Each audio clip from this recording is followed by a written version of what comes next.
It's Gear Noir, the music gear show, with your host, Edwin Milheim, Chris Waters.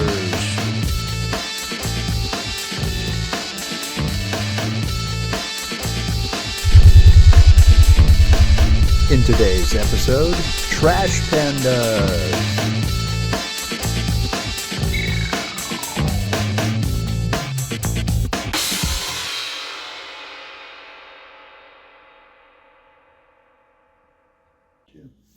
All right, welcome to Gear Noir. Episode 2. Episode 2, unbelievable. Welcome to the show. Basically, we are going to be talking about gear, both hardware and software, that's used to create music, record music, and different things. And of course, we'll have guests. That's right. Explaining about all their cool stuff. So, let's see. What are we working on right now? Pixelated hand grenade for the heart. To the heart. Blah, blah, blah. And we just finished. While you were on hiatus, we finished a song called Band Crush. Oh, nice. Yeah, well, remember with the first episode. I remember you were telling me that. With the first episode, with that little Band Crush, yeah. So it came into fruition. It grew, and that's what we did. So I'm going to do a few shout-outs. Yeah. Do a few shout-outs right now. Some of the radio stations that support the indie underground music community worldwide. This is just a few of them, mind you. If I miss anyone, I didn't mean to miss you. Rock Rage Radio, any of their shows. Wild Dogs Radio. Lisa and Cinco Dave at OTAT 24/7, which, by the way, Band Crush is on tonight on that show. On the air tonight 24/7. On the air tonight 24/7. Nice. At, I think the show starts at 7 p.m. our time. Oh, very cool. So that'll be pretty cool. I'll probably be in the chat saying, hey, everybody. Yes, also, Madman Tim of EWL Review Show and Punk in the Corn LLC. Check them out. Nice. And of course, our first love radio station that embraced the weird is Lisa Punker Princess of Whatever 68 Radio. One of our songs from this last album, Truth or Dare, the title song, Truth or Dare, is going to be on their new compilation album of worldwide. Actually, this one's a East Coast West Coast type of thing going on. So it's going to be some kind of vibe going on there. Nice. So we're on that as well. So check that out. You got any shout-outs?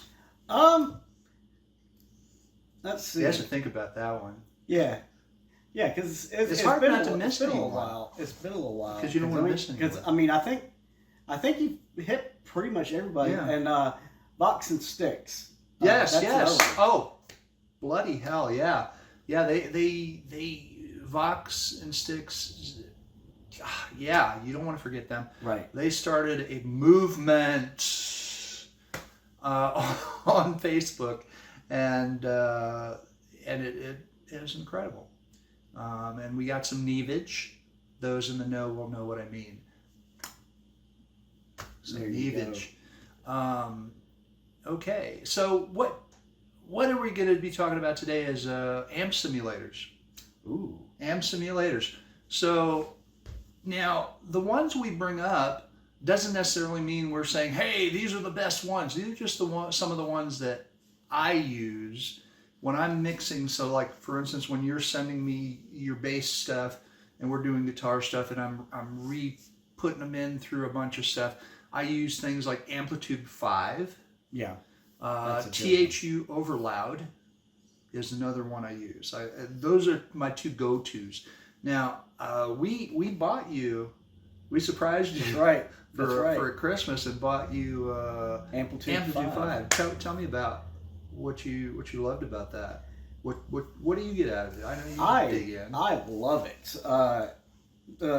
there's tons of presets. If you're someone like me that doesn't have a whole lot of time on his hands, you can go in there, plug right in, pick a few presets, and just jam out on them. And there's been some great presets. For sure. The amp sims I like the best so far for guitar, I would say, are the orange Tiny Terrors and the Dual Terrors. Now, those are amazing. Now I have to point out. So we have a Tiny Terror amp, and do you see what I mean? That it is so bloody close. Sounds it's amazing. Like it. It's amazing. Trust me. The industry's most popular amp and effects modeling software takes a giant leap forward with Amplitude 5, offering a powerful new workflow, even more realistic sound, tons of new gear models, and more creative sound shaping than ever. Amplitude 5 reaches new heights. So let's take a look at how you can harness all this power. First, Amplitude 5 has been redesigned from the ground up with a sleek, intuitive interface that can be freely resized to fit your workspace or DAW.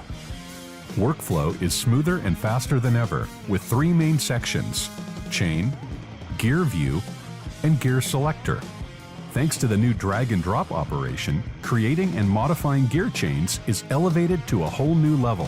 Freely place gear anywhere in the chain and swap it around at will to discover cool, unique new sounds. The chain itself has been expanded for unprecedented flexibility.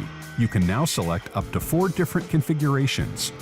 First, a mono chain with up to 2 cabinets driven by 1 amp.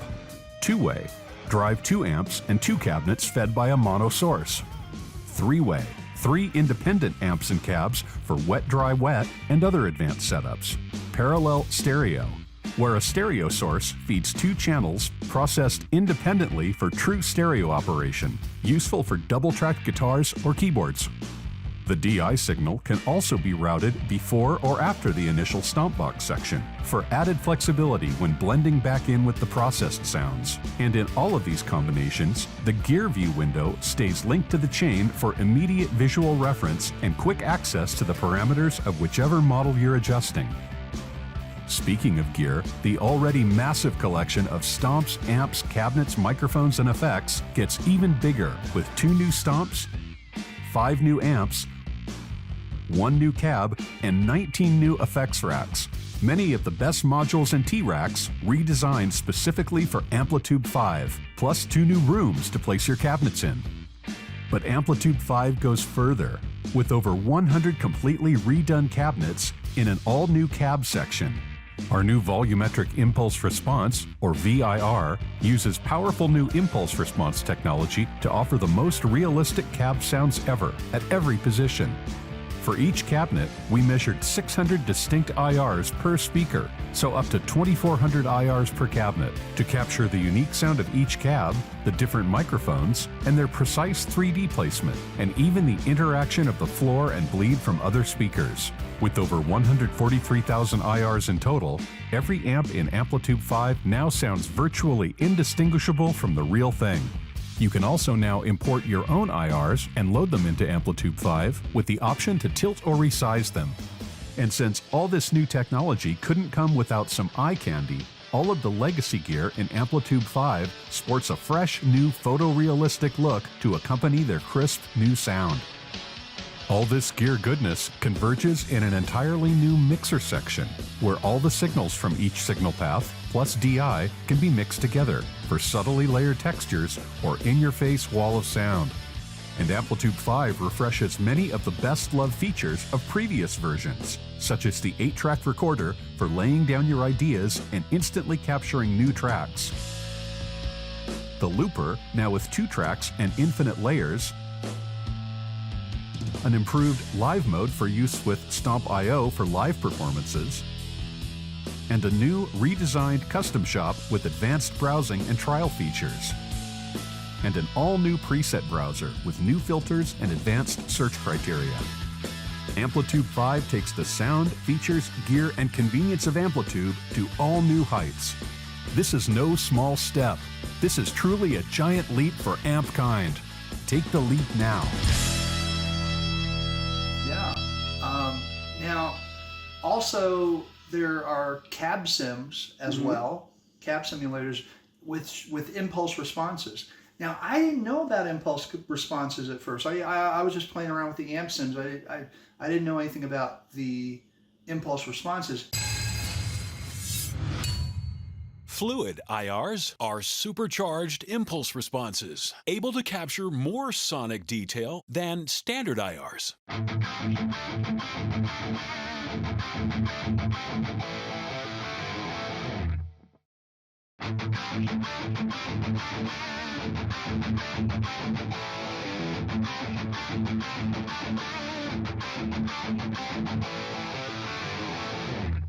In fact, while standard IRs only replicate the frequency response of a speaker, fluid IRs also replicate the dynamic response and the harmonics. With fluid IRs, you'll get a thicker, more lifelike, and direct tone with better management of the low end.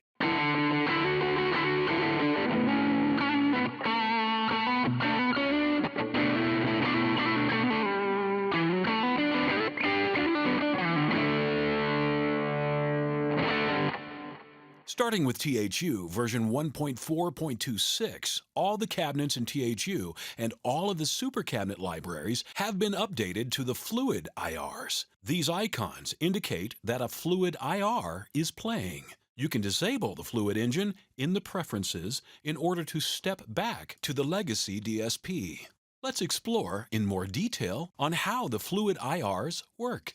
Real speakers generate harmonics, and the harmonics are frequency dependent. There are more harmonics on lower frequencies and fewer harmonics on higher frequencies. For example, these are the harmonics generated by a Jensen C12Q speaker on a 100 Hz tone. You can see here the second harmonic at 200 Hz, the third here, the fourth, and so on. But on a 1 kHz tone, there is much less harmonic generation. Why is this important? Listen to this example.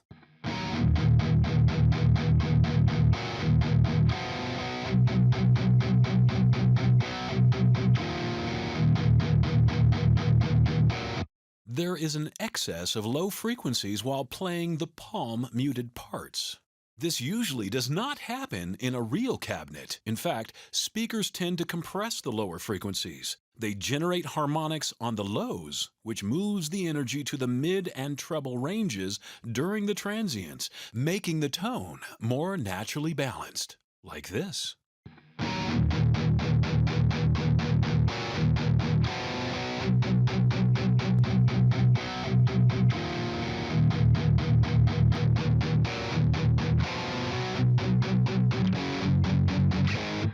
Even if the output meter indicates a low level, you may have noticed that the perceived presence has actually increased.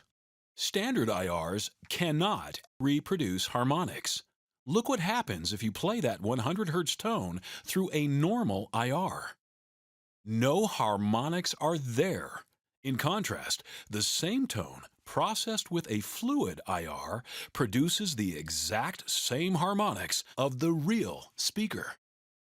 And here's another advantage. You can import your own standard IRs into THU and convert them into fluid IRs. Our AI algorithm has been trained to analyze your IRs and recreate their harmonic and dynamic responses. With THU, you can transform your entire IR library into more authentic, fluid IRs. In THU, more than 90 cabinet models and 41,000 IRs have been updated to fluid IRs, and the update is free for all registered users. You kind of turned me on to the impulse responses. Okay. How long have you messed with those kind of things that you could take? You have one that's an emulator that could emulate different speakers and different things, and that's kind of like an impulse response. Right. And see, basically what you've got for a virtual guitar rig, what you have is your amplifier or your amplifier simulator. Right. Like, say, for instance, you've got the amp itself, which We'll go with, say, the Tiny Terror, for instance, on Amplitude. Okay. And then you got the cab. Now the cab, you can they've got different cabs you can plug in to it or whatever and get different sounds. Okay. The impulse responses are basically wave files that the sound runs through, that's coming from the amp simulator. Right. It runs through that particular sound, and it basically sounds like if you were playing through an amp in a particular cab, mic'd at certain angles. Like there's been some where Like on the cone. right on the cone at 45 on the cone, or like a stack on on the top cone or something like Nice. that. Yeah, you get a lot of stuff That's like nice. that. Now, there, like I said, THU Overloud is also. By the way, I never told you this, but you know how I get that nice different bass thump after you Yeah, give me yeah. your bass track? THU Mark Studio 2, and it's a standalone as well. Ooh. So yeah, Nice. it's specifically for bass, and that's what I Nice. use.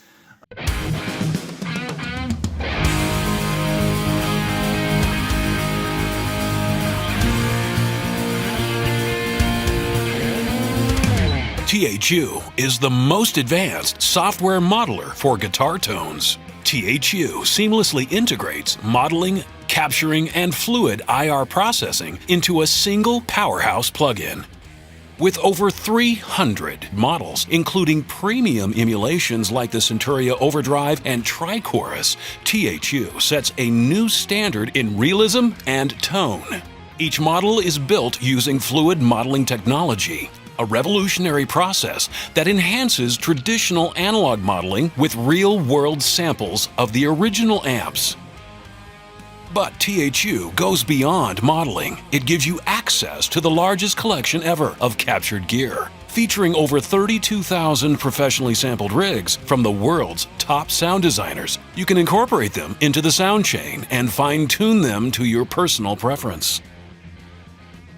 The Super Cabinet is the world's most advanced IR processor that gives you access to one of the largest collections of fluid IRs available today. Fluid IRs are an advanced form of impulse responses that encapsulate more detailed sonic characteristics and are able to reproduce not just the sound, but the real feel of the speaker. At the core of THU is its versatile sound chain, giving you complete freedom to design your rig, arrange models in a single row, or stack them across multiple rows, just like you would a real pedal board. You can also create parallel signal chains, blending amps and effects for limitless tonal possibilities. We've partnered with guitar heroes like Marty Friedman, Max Ostro, Greg Howe, and Eric Gales to create exclusive editions of THU featuring their personal gear and tones. We've also modeled the actual amps owned by rock legends such as David Gilmour, Jimmy Page, Black Sabbath, and more. You'll find these historic models in the THU Made in Rock collections. With over 1,000 professionally designed presets covering every genre and pickup type, and new free presets released monthly, you'll always have fresh inspiration at your fingertips. Thanks to fluid modeling, you can swap preamp and power tube models, simulate a variac, or even transform solid-state amps into tube amps, and vice versa, for unprecedented tonal flexibility. Need to shift tuning on the fly?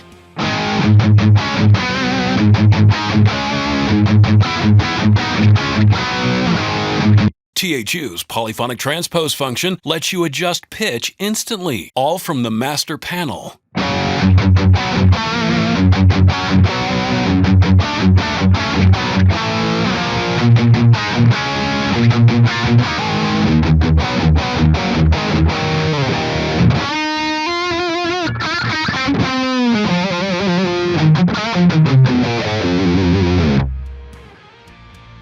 THU is also fully MIDI controllable. Simply click any parameter, press the desired pedal on your MIDI pedal board, and THU instantly maps the control without complication. THU is also available for iOS mobile devices. It's based on the same DSP engine as the desktop version, and you can seamlessly share patches between both platforms.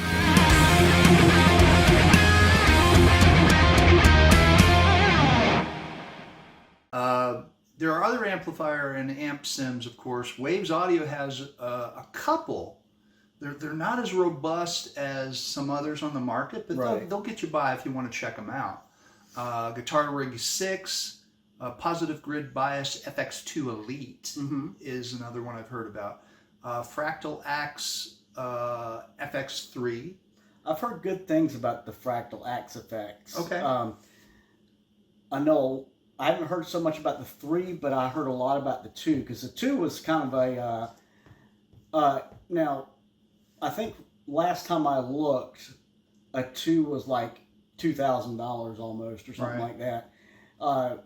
Very expensive, but at the same time very comprehensive amp simulator. Right. So, and I mean, you could emulate just about anything, and that's a lot of your big bands have started going towards the Axe effects. Right. I've noticed. Now, I don't know what all types they use, Right. but I understand that there's several big name bands that, like you say, is embracing the different types of things. I know Metallica. Yeah. I think They Joe stopped Troman. using amps. Yeah, Yeah. all the way. Joe Troman, Fall Out Boy uses some type of emulators. I'm not sure what it was. There's several. Several. But what really got me was when they started doing it, because they're big names. Right. I mean, don't get me wrong. They work their asses off to get where they are. Right. Exactly. Definitely. And they do some stellar shows and things. But because they're big names, news networks and stuff and picked up the story and made it sound like it was like a new thing, because the bigger name used it now, and now it's in the spotlight. But different amp sims and different cab sims and impulse responses have been around for a while, and like anything, they've gotten better over the years. Oh, most definitely. I remember the first amp simulator I downloaded was a free one, and it was a simulator for a Marshall JCM 900, I believe. Oh, okay. And it was okay. It wasn't great. I but it really was like okay. Marshalls. They rock. So Yeah, they did. So have they updated it? Do you know, over time? I or? believe they have. And I remember the graphical user interface, which I've noticed in the very first amp simulators, it was more like you had the knobs and dials. It was a very basic thing, and also the same goes with the cab simulators. Right. One thing I did notice many years ago when I first started I've been using amp simulators for probably about 20 years at least. What? Okay. Yeah. So the Quietus album I recorded in 2006, that was all amp simulators. Nice. Yeah. Nice. I think for this album we're working on now, Pixelated Hand Grenade to the Heart, THU, usually I've jumped back and forth between Amplitude 5 and THU Overlap. This one I've exclusively used the THU Overlap products, as well as Mark II Studio for bass. Okay. And it's got, I don't know, it's got some really good thump going in that bass. I wanted to bring it out and bring it forward. I didn't want to hide it, but I didn't want to saturate it either. So it came out really well. And believe it or not, there's a lot of really good free amp simulators out there. Yes. One in particular, I believe, is Ignite. Okay. I think is one of them. I liked the way that one sounded. It's definitely a more modern sound. Okay. So if you're looking to play like, you know, if you're looking for a Black Sabbath, old school Black Sabbath sound, that's probably not going to do it. So, but now there's several other amps from,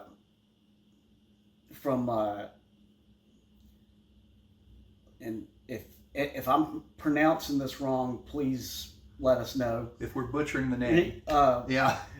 There's Lepu amp simulators. LE capital L lowercase e capital P OU. I'm gonna go with you. Yeah, I'm gonna go with what you said. So Lepu made some really good simulators. They've got one that's I believe of a Mesa Boogie rectifier. Oh, okay. Another one is of the Engel 456 Powerball. There's another, it's called a hybrid, which I'm thinking, I can't remember if it's colored orange, but it looks like it's in the style of a Marshall. Oh, okay. So, and I've seen this. I don't know a whole lot about that. Like if there was like maybe a crossover at some point, okay, a hybrid between a Marshall and an orange. Wow. But, yeah. Well, that's not surprising because a lot of the weirder sounds that I'm doing on our albums with the guitars is actually me putting it through one amp and rendering it and then taking it and putting it through another amp just to get these weird screechy sounds sometimes. It's just embrace the weird, damn it. Exactly. So these are some of these free ones are really good. Yeah. And to start out with, if you want to try them out. One of my favorites is called Legion. Oh. And this one is not actually modeled after any particular amplifier model. Okay.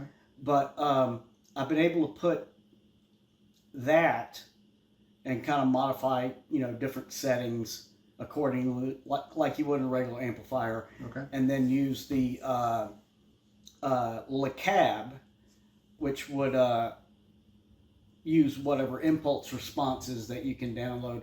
I know if you look hard enough, you can find a bunch of free responses, especially like the Friedman responses. Mm-hmm. The free one I used for a long time was the Friedman 4545, and it was basically it was supposed to emulate a microphone done at a 45-degree angle to the cone. Okay. So that was one of my favorites to use along with the Legion. And talk about some killer metal sounds. I mean, nice. Yeah.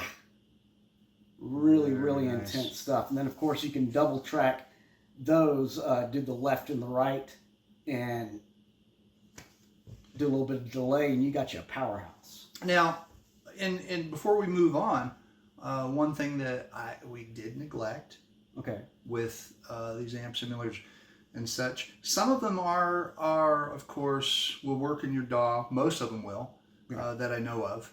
And a lot of them have a standalone interface. But to get your guitar or bass to interact with it, you need an interface to react with your computer. Right. So what are you using? Currently, I'm using a Focusrite Scarlett Solo. Okay. The Focusrite Scarlett brand is just amazing.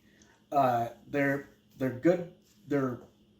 They may be considered Focusrite's more budget end, but at the same time, it's Focusrite. Focusrite makes awesome stuff. I had to laugh because, as you know, I've got a 2i2 4th gen. Right now. This is what we use. I got the 3rd gen Solo. Yeah. And the 1st gen 18i20. Yeah. But I mean, the microphone preamps on them are amazing. Yes. The analog to digital conversion's amazing. I mean, I can plug my guitar right in to Amplitude 5 through my interface. I use Reaper as my DAW, and it's A lot of people are really surprised that I'm like maybe a little old school there, because I'm still using a Sony Acid Pro. Oh, okay. Acid Pro, yeah. But hey, whatever works for you. But I digress. Let's move on. So our guest band has got like the energy that we love so much. So they're from Green Bay, Fox Cities area. Nice. And they are the Trash Pandas. Nice. Trash Pandas. Trash Pandas. Yes. And you can find out more on them, plus their shows coming up at trashpandasrock.com. So what we're going to do is we're going to let them, in their own words and awesomeness, talk about their gear. There you go. So let's go into the segment. Ready?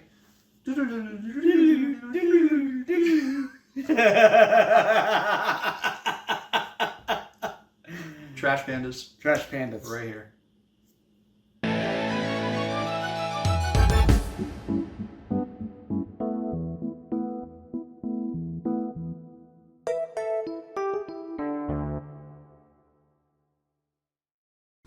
What's up, guys? This is Derek from Trash Pandas, the drummer here. We're doing recording at Source Track Studio here in Appleton, Wisconsin for our newest singles that are going to be coming out. And we got some questions that are going to be asked for us. They are from Dragon and Bear. Let's get to it. All right, Bear has some questions for you about your drums. Okay. Bear would like to know if there are any go-to drum head types that you have and why. Remo Pinstripe, for sure. I've been using these bad boys for a very long time, at least for the toms anyway. You get a lot of attack. They're actually only 2-ply, so it's real thin. So with how quick I usually play, it gets the attack very well. I like to crank my snare, so I got a Remo Ambassador coated on the snare. Just really helps you get that ping, like Chris Adler, Lamb of God type stuff. And then Remo Power Stroke 3 for the kick drum. Just, again, all about the attack. That's all. I'm a metal drummer. That's what I like. Do you have any sort of sticks that you swear by? ProMark 5B. Why? What do you like about them? They don't break. They don't break. They don't break. It's great. All right, what advice would you give someone looking to build their first drum kit? Stock or piece by piece, pros and cons? Go on Facebook Marketplace, actually. You can find a lot of used stuff, and when you're just starting off, it doesn't matter if it's only $150, $200, whatever it is. Just something to make noise on, honestly. People get bogged down, and this isn't the best quality, but if you're just starting out, who cares? Just get behind it and start slapping the skins, man. And what is the biggest piece of advice you've learned from another musician? How to hold my stick properly. I'm a self-taught drummer, and it took me far too many years to understand what a fulcrum is. So you hold your stick like this, people. Get the fulcrum, and then you wrap your fingers around it, and this way you're just pulling your fingers. You don't have to do all this motion. We just want this. Do you have any pieces of gear that have been with you since day one? I don't know about day one, but this really terrible, trashy cymbal. It's a Wuhan 12-inch China. I paid $50 for it about 12 or 13 years ago, and it's still going strong. It sounds absolutely disgusting, but it works great in the mix sometimes. It's like an accent China. Also, this stool has been with me for a good 15 years now. Awesome. I think that's all we got for you, Mr. Drummer Boy. Sounds good. Thanks, Dragon and Bear. Keep on rocking. This is our guitarist, Jackie. And we're going to ask you some questions. Okay. Okay, although you're a guitarist, you also do some vocals. Do you have a microphone that you like to use for live performances? I move around too much. I can't do directional microphones. Because of that, the trusty SM58 gets the job done. If I'm recording in a studio, the SM7B just makes it humans sound better through an SM7B. So you record through that. All right. What piece of gear has been with you since day one? Does it have any sentimental value? I'll tell you what, I do have an old Epiphone SG just sitting at home. It still has rainbow crusted ass strings on it. But I just restrung a couple of them for my little sister Maggie, who is 12. I was 12 when I had that guitar, so it's like a full circle moment. So that one, it still works somehow. Yeah, I still got it. You actually destroyed one of your sentimental items recently, I didn't you? I destroyed a little $100 Squire. The sentiment of that is more it was a telly and looked cool. I'll buy another telly. Have you ever stumbled upon an unconventional instrument or effect that transformed your sound? I guess just generally microtonal, like the idea that our intonation system is not perfect. Equal temperament, it tries to separate it all equally, but the guitar naturally fights against that. The piano is one of the only instruments that does go with that, but the voice doesn't want to do it. Every instrument except for that damn piano does not really work with equal temperament. And so being able to find the wiggle room, the blue notes of all the instruments that work really well has been a lot more fun in writing melodies and stuff like that. Cool. What role does your gear play in creating the mood or atmosphere in your live performance? For the live performance, I suppose the pedal board plays more of a role, in my opinion, for it there. It helps to at least give the different vibes for it. I think a lot of what comes down to the performance there comes down to what you're actually physically playing. I don't want to be one of those people where tone is in the fingers, but it kind of is, you know? Like, you got to play the part in order for a vibe to get out there. So the gear is important to me, but I got to play the music. That's the important part, really. And what is your go-to pedal or amp? I've got my Marshall, whatever the heck it is. It's a 1x12 combo, and it sounds loud and good. My favorite pedal that I have is probably the Astral Destiny. It has this giant reverb effect on it. I've got it set on the sub setting, so even if I have this 8 string, somehow it's going an octave below that. It's destructive and long, and I like it. All right. And can you share a story or a moment that inspired one of your favorite songs? Sure. For one of my other bands, Exosphere, we have a bonus track on our album Nightmares called Run. That song was made when I broke a string. I broke my top E string at practice, and we were just getting ready to start, and I was too lazy to change it. And so we played a riff where I only had 5 strings on my guitar. That riff was bitching. That was my favorite riff on the album. Literally, the constraint of the instrument and the gear breaking down made it so that I was making something cooler. Very Sonic Youth type of energy sense then going forward. Work with what you have. Don't reach for the stars. Just make something good with what's there. Is that one on streaming? That it is technically on streaming. The song Excess Noise is 16 minutes long and it's 10 minutes of noise. If you can make it through, you can get to Run. I'm gonna listen to it. How has your songwriting process evolved since you first started? I feel like we're starting to come full circle again. I used to only write songs that were bloated and long and extremely incoherent. My high school capstone was an 18-minute song, and that was many people told me it was too much, and at that time it was too much. I practiced a lot on short form songwriting and have been mainly focusing on that. But I just told these guys I wrote another way too long song, so I think we're coming back to that. We're gonna see if it's good again. We might cut it a smidge. All right, last question I got here. What's a hidden detail or Easter egg in your music that you wish more people noticed?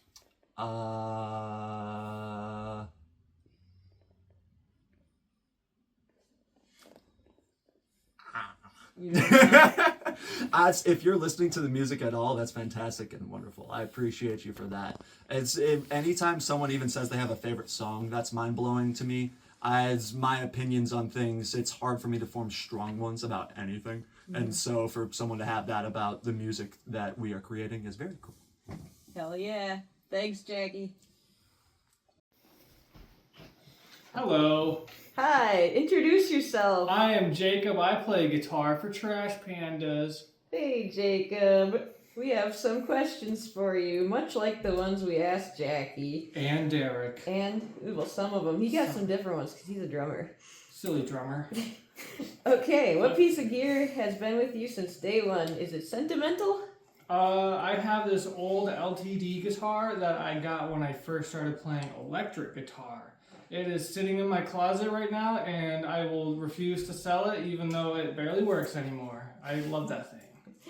Cool. Have you ever stumbled upon an unconventional instrument or effect that transformed your sound? Weird sounds on the Line 6 helix that make it all warbly and stuff. And I like that. Warbly. And what role does your gear play in creating the mood or atmosphere in your performance? I'd like to say it elevates my performance because I don't have to worry about carrying a bunch of things when I can just put it on my back. Yes. All right. Let's see. Can you share a story or moment that inspired one of your favorite songs? I was listening to the band Polaris, that Australian metalcore band, and that inspired the riff for an upcoming song called Scrambled that you'll be able to hear very soon.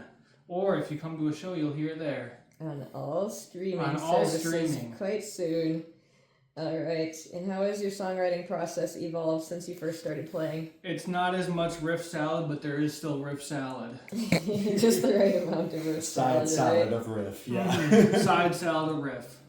All right. We'll see if you have an answer for this one. What's a hidden detail or Easter egg in your music you wish more people noticed? Listen for the weird chords I sneak in sometimes, like the ninth chords. And this one I forgot to ask Jackie before too, so we'll go to Jacob and then to Jackie with it. What is the biggest piece of advice you've learned from another musician? Keep striving to achieve better goals and write things that you will not be able to play right away. Awesome.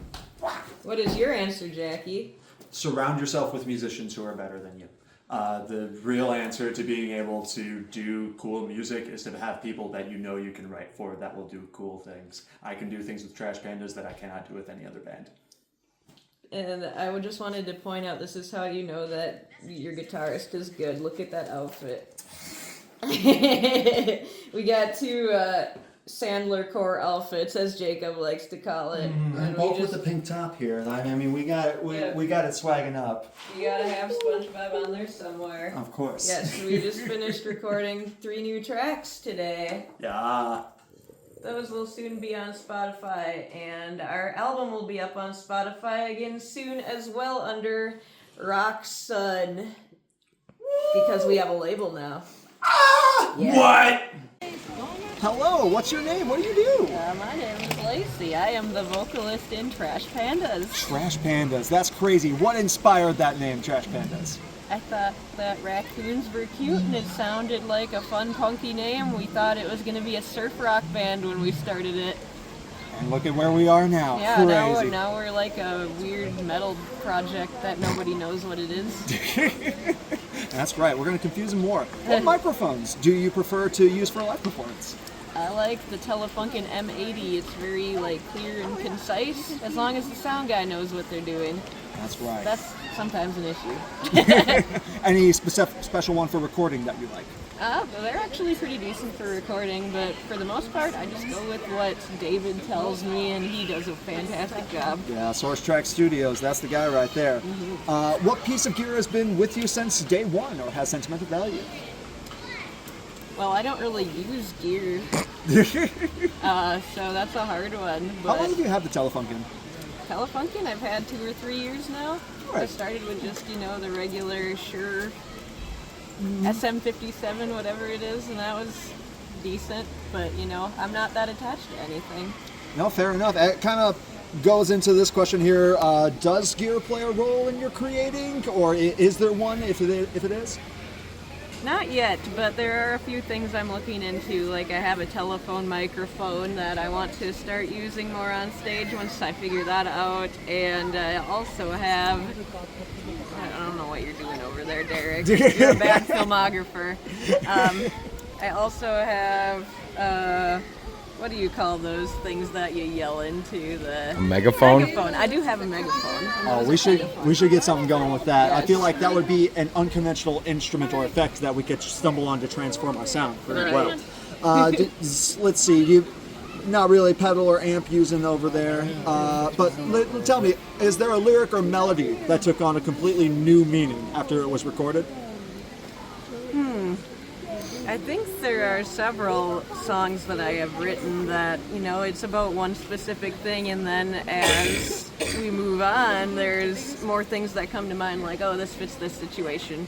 I also have a lot of people come up to me and be like, oh, this really reminded me of going through, like, my divorce or something, and it, like, was very comforting, so that's always cool to hear. Absolutely. Can you share a story or moment that inspired one of your favorite songs? Oh, yeah, so this is classic here. The song Oh Dear is written about how Derek smashed my car into a deer on the way home from a gig one night. Assigning blame and everything, damn. Well, he was driving. Yep, the car died, the deer died. It was a sad situation, but we did make a pretty catchy song out of it. There we go. All right, turn your phone for me because I lost the questions. But you're doing a great job, Lacey Kroll from Trash Pandas. Oh, thank you. Let's see here. How has your songwriting process evolved? It used to be just like I'd write out lyrics and try to fit them into melodies that other people were writing, and now I try to share certain pieces, like with you especially, and you help with melody, and there's a lot more back and forth and working together with that than there used to be. 100%. It Yeah. makes it all cohesive kind of thing. I'm Yeah. asking the questions and answering. Let's see. I skipped over this before, but what are the drumsticks your drummer swears by? Gee, I don't know. And ProMark 5B. I think there's only one in there that's for me.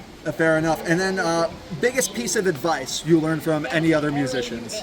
The biggest piece of advice I have learned is that, like, warming up is super, super important, especially when you're doing any sort of a harsh vocal. Like, if you go into that, like, raw dogging it, you're going to destroy your voice. So make sure that you are, you know, taking your supplements when you need to, and just making sure you do 15 to 20 minutes warm up before you go on. It helps a lot. And what are we in front of right now, Lacey? We're in front of the capybaras at the Henry Villa Zoo in Madison. We got a show with Kaza and Queen of Dreams tonight at the Crucible. So we came here to see my favorite people before we went there. My first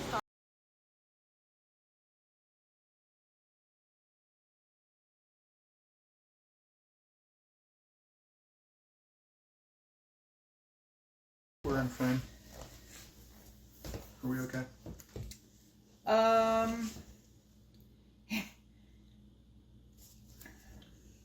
Yeah, that's fine. It's a little bit low, so it could probably come up just a hair. Here, can I? What do you mean low? There. Okay, that's a little better. Okay. And you need to be a little closer. Get up all close and lovey. Get up all close and lovey. Okay. Oh, shit. Did he try to lick me? Yes, I did. We were filming that. Guess what? What? We were. It's on. That's why I did it, actually. Nice. Yeah. Hi, Derek. Hi. Actually, I screwed that up. You're supposed to introduce yourself. Hi, my name's Derek. I'm the drummer for Trash Pandas. We are at Source Track Studio here today, and we are doing an interview for... I can't remember. We'll edit this out. Maybe. I don't know yet.